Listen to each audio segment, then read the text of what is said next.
Hello, everyone, and welcome to another movie review here from our local establishment. I'm Bobby Munson, and joined with me on this movie review, it's my good friend Ed Fries. How are you doing today? Doing good. I'm feeling like a bad boy this week as I Bad saw boys. Bad Boys. You bet. We both saw it this weekend. Bad Boys Ride or Die is the subject that we're going to be talking about. Going to also kind of be discussing the franchise in general because this is the fourth installment into this particular franchise. And we were discussing before the recording about what this one has done in the opening weekend so far. And looking not too shabby for an opening weekend here for the Bad Boys. Will Smith, Martin Lawrence back on the big screen together. Very decent movie. I'm going to give my initial thoughts and then we can go a little bit more in depth. And I will say initial thoughts. It's a Bad Boys movie. I had fun. It's a good action popcorn flick. If you think you're going to get anything new and out of the box with this, you're going to be mistaken and you're probably not going to enjoy yourself. If you go in with the mindset, like I'm sure we both did, that we're going to watch a Bad Boys movie, we know what to expect from a Bad Boys movie, and I'm going to have fun with it.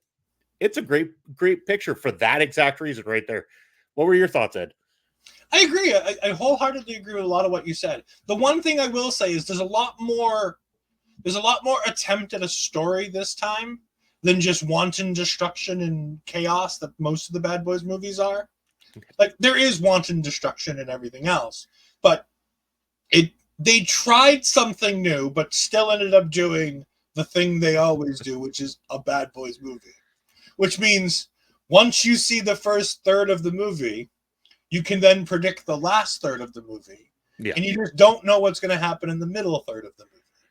Yeah, pretty much. I mean, it was all kind of set in stone that way. I kind of kept thinking to myself, with the twists and turns, would there be anything crazy? Were they going to try anything risque? They didn't. I was okay with it. I was perfectly fine with them not doing that. I mean, they played to their strengths. They knew what they were making. They knew what they wanted to make, and that's exactly what they made. And as always, I mean, the charm of these movies is the leads. Let's not kid ourselves. Martin Lawrence and Will Smith on screen are a great comedic action duo that I will watch in Bad Boys 5, 6, 7, 8, 9, 10. As long as they want to keep No. Okay, we got to pump the brakes here. No. I think this is a nice place to tie a bow and be like, we're done. No more Bad Boys. The boys have been bad for long enough. Do you really feel that's going to be the case, though? They've been doing this for 29 years. Yeah. They have been, but at the same time, I don't know if Martin Lawrence can make another Bad Boys movie. They might be able to hologram him into another Bad Boys movie, but I don't know. Based on the footage that we see of him trying to promote this movie, I don't know if he can physically make another movie, let alone 4 more movies. Well, again, who's to say? Because I mean, in some ways, they do set up the potential for new characters to push the franchise forward as well, too. There is very much that possibility, as they've now kind of introduced both sons of these characters being total badasses. So there is always that if they wanted to push forward with more movies. So just a warning to everybody, let's get into spoiler talk about this one. So Bad Boys 4 is set up as there is a corruption within the force. So they find out that there is some links to the cartel being done, and that their old boss here that had been shot before by Will Smith's long lost son is now being framed, or supposedly to blame for all these links to the cartel itself. As the story goes, Will Smith, Martin Lawrence are having none of it. They're not going to take this. They are going to find out the truth behind it, and they're going to dig deeper, and things start to unravel. Certain clues that have been left behind for these guys to find in particular, which I kind of find funny because they were complicated clues to find, yet the only way they really found the initial clue was from somebody else hacking into a system, which then sent the text message to the guy's phones. Now, I don't know if there was anything said. Was that done intentionally? Did he know that would happen that way, or was he expecting these guys to actually catch on to this and pick up on it and have that go? Oh God, no, he didn't want these guys to do anything. He kept them, as he says, he kept them out of this for a reason. Yeah. But we're jumping the gun. We're talking about the plot here. Yeah. We need to talk about Martin Lawrence's near-death experience in this movie. Okay. That sets up the entirety of the rest of the movie. Will Smith's character gets married. I never thought I'd see the day where Mike Lowry got married. Mm-hmm. Like, there's really good stuff at the beginning of this movie. It's fun. But there's a point when they're having the discussion with the joint task force that's investigating the captain. And they're like, who the hell are you? And they're explaining who everybody is. And I'm like, oh, okay.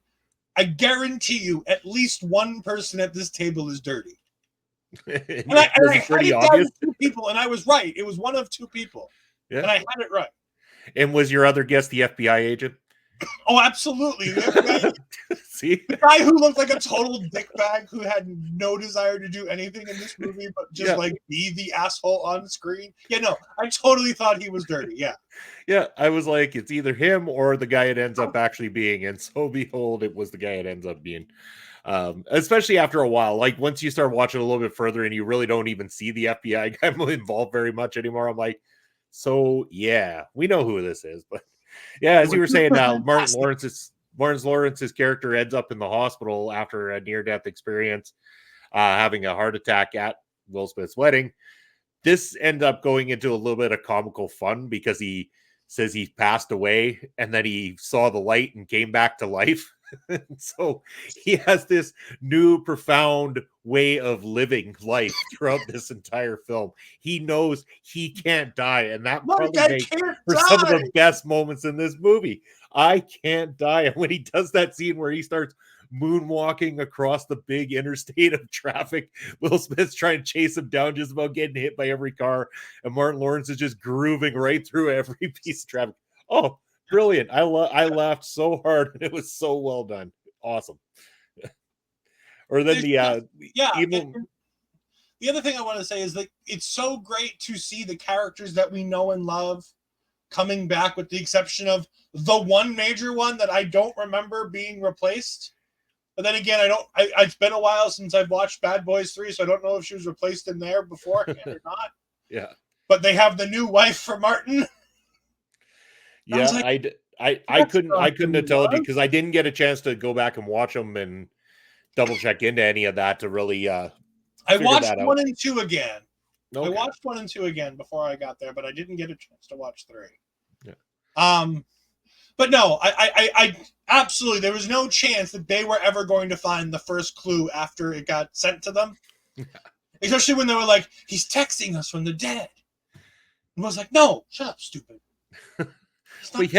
But yet, all the clues, like the videos that he left behind, he says he didn't want to draw them into it, but yet they're directed at the guys. They're not directed at anybody else or anything like that.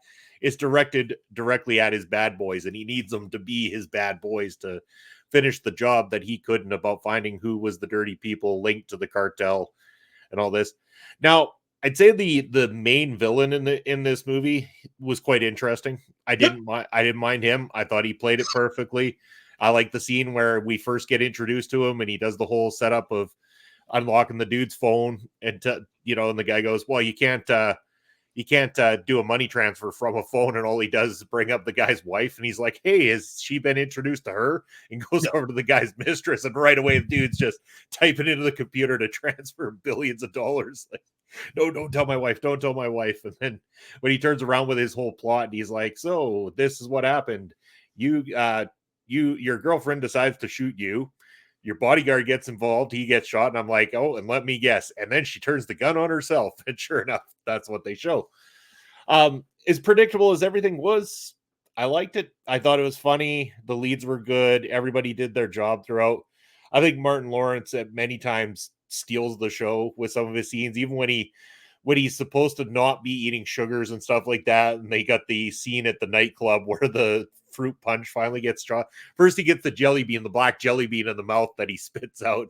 Nobody likes black jelly beans. And then they shoot the fruit punch and he takes that big gulp of fruit punch and he bursts up with 2 guns in hand, just shooting right through the entire crowd. It was absolutely wild.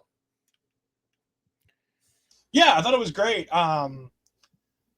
There's so much greatness. I don't want to spoil too much of it, but there's just so much greatness with with Martin's character because of the near-death stuff. Like, he can't die. Yeah. And he does so much crazy stuff. And there's just so much to say, but not ruin the movie for the people who are watching the thing. Well, I mean, all that plays a factor on how this movie goes towards the end and stuff like that too. And we won't, again, while we've given away some spoilers, I don't want to give away the entire ending. Let's not give away the third act for everybody who wants to go see this and should go see it. Again, this is one of those movies I recommend seeing in a theater. It is a theater type movie. It is there to go sit down, grab your popcorn, grab your snacks, sit back and enjoy a movie that's not too overly complicated. It's not going to make you have to think. You're just there to have fun. And if that's what you want to have at the motion pictures, then perfect. That's exactly what this accomplishes. It's also find your discount movie theater. Like, don't go see this on a Saturday night at like the prime pricing. Go find this on like your college night or your seniors night or your discount movie night. Like, everybody's got one. Everybody's got a cheap movie theater that does really good stuff. We have one here that does like the movie's like $8 to $10 for a ticket for the show, but they make their money because they have a full restaurant menu and they've got like these buffet tables that like they bring you food during the movie. So find your movie theater that does something like that so that you can make this dinner, a movie, a date. You don't have to go too crazy on it. You don't have to spend too much on it because it's good for what it is. But again, it's a Bad Boys movie. If you've seen the others, you've seen this. It's true. But again, that's a great recommendation. Unfortunately, not in every market we get to have that lovely ability because where I am, they took away the only discount theater that existed around here. So we do pay prime pricing unless you happen to go on a Tuesday, or matinee pricing is about the only saving grace there. I'm one of those people where it's like, if I'm going to a movie, I'm going to a movie and I'll spend the money. I buy these tickets from Landmark where it's private seating. I'd rather have the closed off walls on the side and behind me because I don't like people near me kicking my seat, playing on their cell phones. You got do it all too often. You got fancy theater. Yeah, we got fancy theater. So I don't have that here. Ooh, that sounds fancy. I like it. And it's about $3 more per ticket to go to that particular thing. And the nice thing is where they're positioned in the middle of the theater, the only people you really know exist in the rest of the theater are the ones in front, but there's quite a gap between where we are and the next level of people in the theater itself. So it's very private in so many ways. You get little tables beside you to put all your stuff on. You get a coat rack for your hanging your coat up. If you're with your lady, she's got a purse drawer that she can put her purse in. It's a wonderful, delightful thing.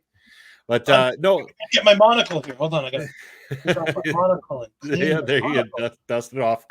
But no, it's a good experience either way. Again, if you have an opportunity to go and spend a little bit less to go see a movie, then sure, do it. I would say it's worth the price of admission regardless. If you're interested in this franchise, you're not going to be disappointed. You can spend a little bit of extra money, go on a date night or go with a couple of buddies, check this movie out. You're going to have fun. It's an action flick for people who want to have fun.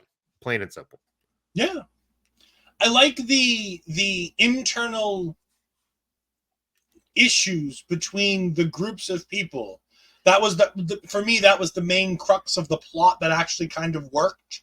Yeah. Is you have the bad guys and they have their whole plot and their reason for doing things. And then in between the good guys, you have like 3 different camps. You have the Will Smith, Martin Lawrence, and his son camp with him and his people that do their thing.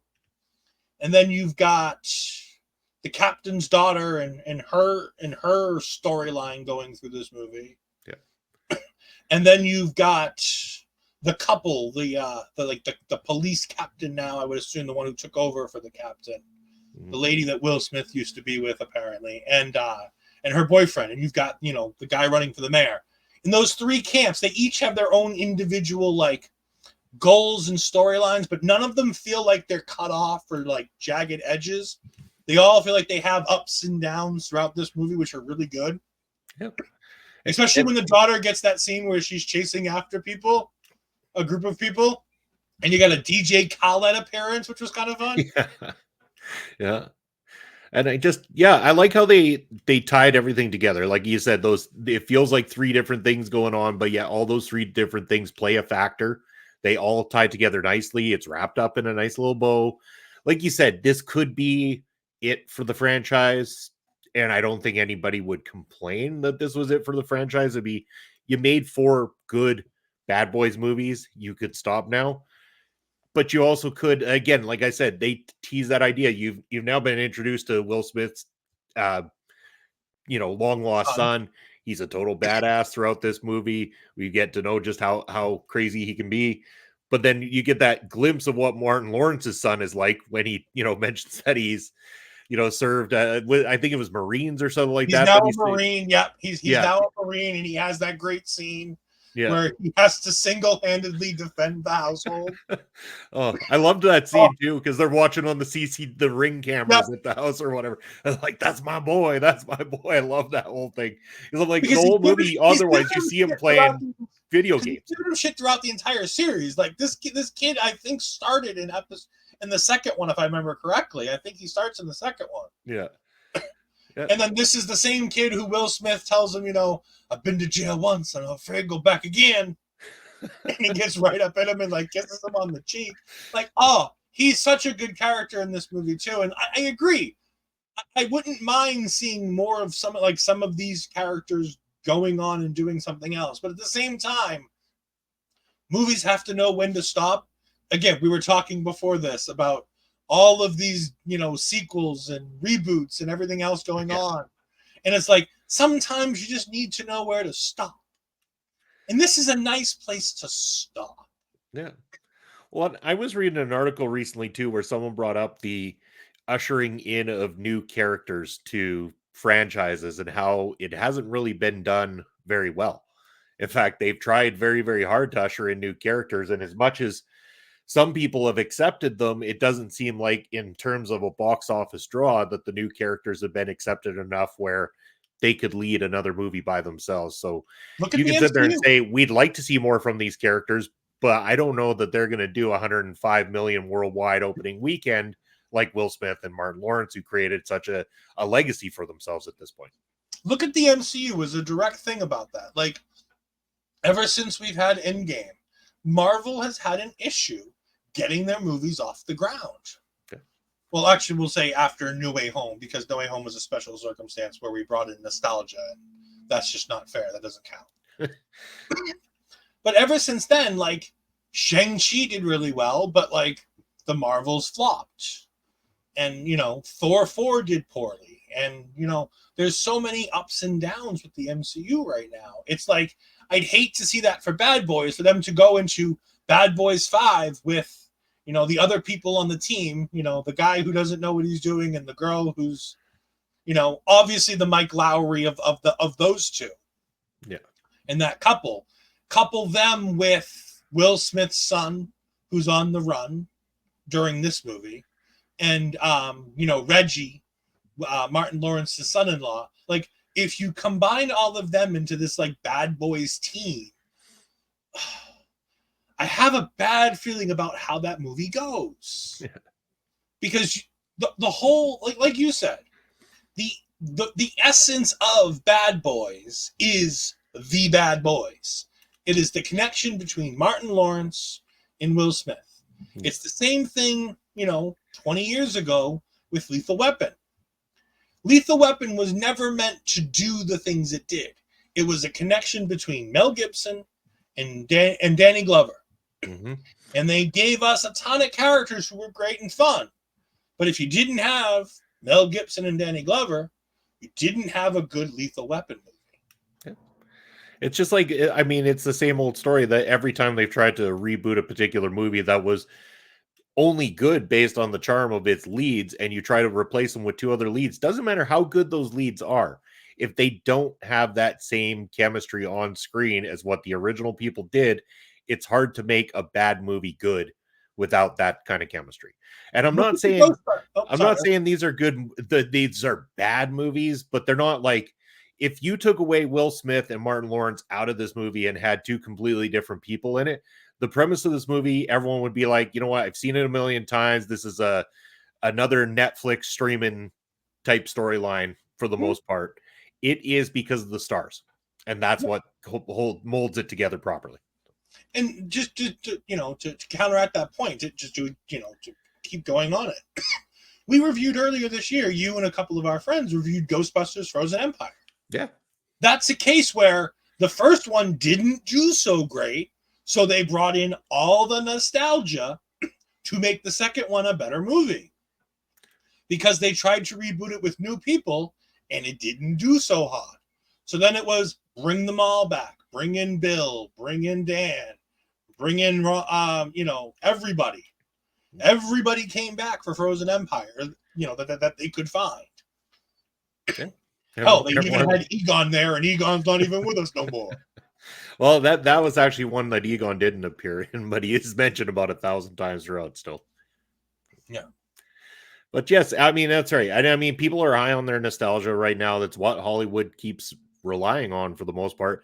So anytime we actually do get anything new or interesting, it seems to get overlooked because of the fact that people are so hell-bent on their nostalgia at the moment that that's all they go for in the theaters. And like we said, we've read the whole list. The whole list reads like one big reboot, sequel, prequel type kind of a mess, and the rest of the year is not looking a whole lot different in that sense either. It's based on some sort of property that exists already, and trying to get any space in the movie theaters this summer is going to be very difficult for anyone who isn't already playing there with some sort of franchise that is established. In the top 10 of movies of this year so far, in the top 10, there is 4 movies that are brand new concepts. 4 of the top 10. Everything else is a sequel of some kind, whether it be Dune, Godzilla, Kung Fu Panda, Planet of the Apes, Ghostbusters, Wonka. Yeah. All 6 of those movies are a reboot or some kind of a retelling of a character that we already know. Well, if the Fall Guy's on there as well too, then you got to include that because that's based on a TV series originally as well. So yeah, but it's its own kind of concept. They're not playing off of a movie really, that they're not really playing off of the TV show as much. I agree. I'm just saying based on something that's in existence is what they're building from in that sense. But yes, a little bit more, I guess, original than a lot of the stuff that is coming out. And, as a moviegoer, I'm okay with it. I understand that that's what the summer's for. Like, I don't think that I see on this list that we're going to have an Oppenheimer situation where we have a best picture coming out this summer. Far from it. We could probably wait till November, December before we start talking about any best picture type categories. Yeah. And I mean, like, Barbie, based on a franchise, drew a lot of money last year, but again, it was a wholly original concept for the cinemas.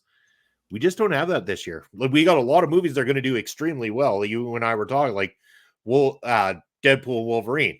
It's probably going to blow the box office away. Let's not kid ourselves. That's going to be the moneymaker. It's guaranteed to make $1 billion. The question is, does it make $2 billion? That's the only question with that movie. Is it going to make $2 billion or not? Yeah. Beetlejuice is going to have its people, like a lot of them, I'm sure, especially with the cast that it's got backing it up and everything too. I think that movie's going to draw very, very well for itself. And there will be some others. I think there'll be, once we get some critic reviews, will help to boost a few of the other films that are coming out as well too. But who knows? It's summer blockbuster movie the time. Have fun. That's all it comes down to. Have fun and enjoy some movies. And stop all of your movie-going experience should be based on going to a movie and having fun, whether the critics like it or not. I guess that's me. I like to go to a movie and just kind of let loose, and whatever happens, happens. And if I enjoy myself, great. Yeah. I went and saw Argyle. I thought Argyle was great. I enjoyed Argyle. Why? Because it made me and my daughter laugh. Yeah. The better part of 2 hours, we laughed. As soon as I realized it was a comedy and not a spy movie, I thoroughly enjoyed that movie. Yeah. And that's just it. It's, again, they don't base everything just on what you see of the critics, because again, like, a lot of people, they ignore the audience score. a lot of the time too. If you go to Rotten Tomatoes and you look at audience scores versus the critic scores, now I'm not saying the critics are wrong. They're very educated people, but their job is to nitpick movies way more than an audience member is. As somebody who, I've taken film courses in the past, I've studied film and all this kind of stuff. The things that they're looking to nitpick are so beyond what the average moviegoer is looking for in their movies anyway. And so that's why it's tough to really go by the critic score and not have a look over at the audience score and go, well, it's almost double what the critics are saying. So, like, for example, I watched The Watchers this weekend. It's got a critic score of like 31%, but the audience score is in the 50s. I would have agreed more with the audience score this time around. It's average. It's got good parts, it's got really bad parts. It's not worth going to see, but maybe if you're bored on a Sunday afternoon with a streaming kind of thing, that's the case here. If you're not really a big Bad Boys fan, avoid it. Wait till streaming. But if you like this kind of movie, you like action flicks, go see it. It's got my approval. Also, looking at this, speaking of Rotten Tomatoes, I went ahead and looked it up. Bobby, have you seen these numbers yet, or can I play my game that I play on Marvel Talk? For Bad Boys Ride or Die, I think I saw the initial numbers. I have a guess of roughly where it is, and I'm probably not too far off. Well, we'll play it anyways. All right. 185 reviews for the critic score. What do we got? I'm going to say 68%. 63%. Okay. Yeah. I know it was a little higher. It probably went down after they got a little extra angry critics in there for sure. So 1,000+ verified audience reviews. Okay. What you got? I'm going to say with the audience, it's more 75. 97. Damn. The audience agrees with us. This is a fun time. This is a movie to go out and have fun. 1,000+ audience, 97%. Critics, 63. Damn. I for whatever reason, I kind of got in my own head there thinking that you're going to have those people that feel they're a critic, even though they're listed as a verified audience member, and they're going to be nitpicky about stupid things. Cool. I know that's great. If your audience is telling you 97% say go see it, then just go fucking see it. Plain and simple. Yeah, it's a great movie. The third act does a really good job of bringing everything together, but again, semi-predictable. So as you're watching it, you're going to kind of figure out what you think might happen. I guarantee you what you're thinking might happen is exactly what's going to happen. Sure. However, it's an enjoyable ride to get there. Yeah. At the end of it, you're like, this was a good time. I enjoyed this. I agree wholeheartedly with the audience review. 97%, I'd give it that. Yeah. I'd give this thing 4 stars. I'm up there Spend too. 2 hours, you have some fun, you get some laughs. I'm down. Yeah. Is it my favorite movie of the summer? No, but it's definitely up there. It's good. Not that there's been a lot of summer movies yet, but it's definitely in my top 5 for sure. I'd say for me, it's only behind Furiosa and Kingdom of the Planet of the Apes because I really enjoyed both those movies a lot. So I'd say just behind those. So there you go. Have at it. Yeah, and like I said, my top 3 movies of the summer are going to be the 3 movies I'm going to see this summer, which is Bad Boys, Deadpool and Wolverine, and Inside Out, which I see next week on Father's Day because that's my gift. Yeah. I get to go watch Inside Out too. I'm going to have a good time. It looks like a good movie. I hope the Pixar could finally bring it back because they need a good one because the last few, oh my God, not so great. It'll be fine. They already nailed it with the first one. All they have to do is redo that again. True. At least with this one, they understand the reasoning for new characters. There's a lot of good reason for new characters in this one. So Riley gets older. She needs new emotions. Makes perfect sense. That's exactly right. Shocker. Movie makes sense. No. Don't have to overcomplicate shit. No, I'm looking forward to that as well too, and more movies that we'll be able to discuss here throughout the summer here at our local establishment. But yeah, as you say, both of us recommend it. I say go see it. That's about all I can add. Anything else you want to add to this, Ed? No, I agree with you. Go see it. Thank you for letting me join you on this. I know you like to do these reviews nice and quick, 5 to 10 minutes. Now we're looking at 30 minutes, and I'm like, yep, this is Ed's fault.